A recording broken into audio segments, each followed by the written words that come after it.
Bonjour, ici Message Lumière de la famille Myriam. Nous voilà rendus à la mi-carême, nous voilà rendus au 4e dimanche du carême et le Seigneur veut guérir notre cœur. Le Seigneur guérit un aveugle né aujourd'hui, mais au fond, c'est notre cœur qu'il veut guérir pour que nous puissions aimer davantage. Dans la première lecture, c'est le choix de David, le Seigneur qui montre à Samuel, le prophète, qui oindre, et c'est David qui est choisi. Pourtant, on lui présente ses 7 frères, et ce n'est ni l'un ni l'autre. Et le Seigneur dit, Dieu ne regarde pas comme les hommes. Les hommes regardent l'apparence, mais le Seigneur regarde le cœur. C'est le cœur, c'est ton cœur, c'est le mien que le Seigneur regarde aujourd'hui avec ses yeux de Dieu, avec ses yeux de Père, ses yeux de Sauveur aussi, en Jésus. Et pendant ce temps de carême, qu'est-ce que le Seigneur nous demande? Revenez à moi de tout votre cœur. Cette parole revient presque comme un refrain chaque jour dans la liturgie. Au début du carême, nous avons eu aussi « Le cœur de l'homme est compliqué et malade. Nous avons besoin d'être guéris parce que le Seigneur nous a dit hier encore, « Tu aimeras le Seigneur ton Dieu de tout ton cœur, de toute ton âme. » Et nous savons que nous échouons souvent dans notre capacité d'aimer, dans notre désir d'aimer.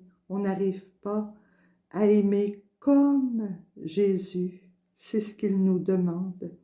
Mais aujourd'hui, le Seigneur veut nous accorder une grâce de guérison. Et nous avons... pourquoi le Seigneur guérit nos yeux? Parce qu'il ne regarde pas à l'apparence, il regarde le cœur. Et pour cela, notre regard a besoin d'être guéri pour regarder comme Dieu regarde, avec le cœur et jusqu'au cœur. Regardez nos frères jusqu'au cœur.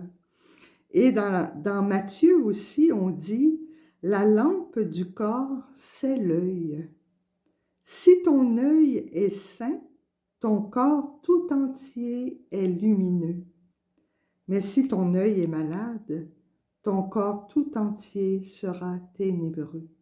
Alors voilà pourquoi le Seigneur guérit nos yeux aujourd'hui pour qu'ils soient saints et qu'ils voient les bonnes choses, qu'ils voient ce qui est bon, que nous puissions voir ce qui est bon en nous-mêmes, ce qui est bon dans les autres, ce qui est bon dans les événements aussi, les événements qui nous font grandir, qui nous corrigent, qui nous éperonnent, pour que nous puissions désirer toujours plus aller plus loin dans l'amour. Et qu'est-ce qu'il va concrètement,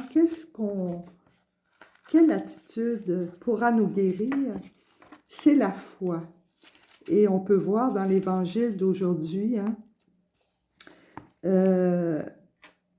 Jésus qui interroge l'aveugle après l'avoir guéri. Jésus le retrouve et lui dit, « Crois-tu au Fils de l'homme ?» Et l'aveugle qui a été guéri répond, « Et qui est-il, Seigneur, pour que je croie en lui ?» Jésus lui dit, « Tu le vois, c'est lui qui te parle. » Alors l'aveugle répond, « Je crois, Seigneur. » Et il se prosterna devant lui.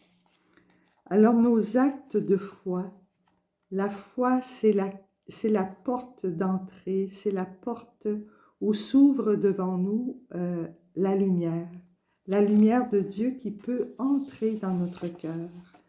Prosternons aujourd'hui tous nos questionnements. On a pu entendre dans l'évangile d'aujourd'hui tous les questionnements des pharisiens, l'interrogatoire. Les pharisiens interrogent l'aveugle, ils interrogent les parents de l'aveugle, ils reviennent voir l'aveugle à nouveau, ils interrogent encore, tout un interrogatoire.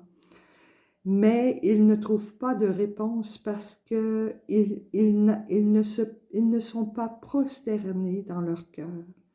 Prosternons devant le Seigneur aujourd'hui toutes nos intentions, tous nos questionnements, tous nos pourquoi, nos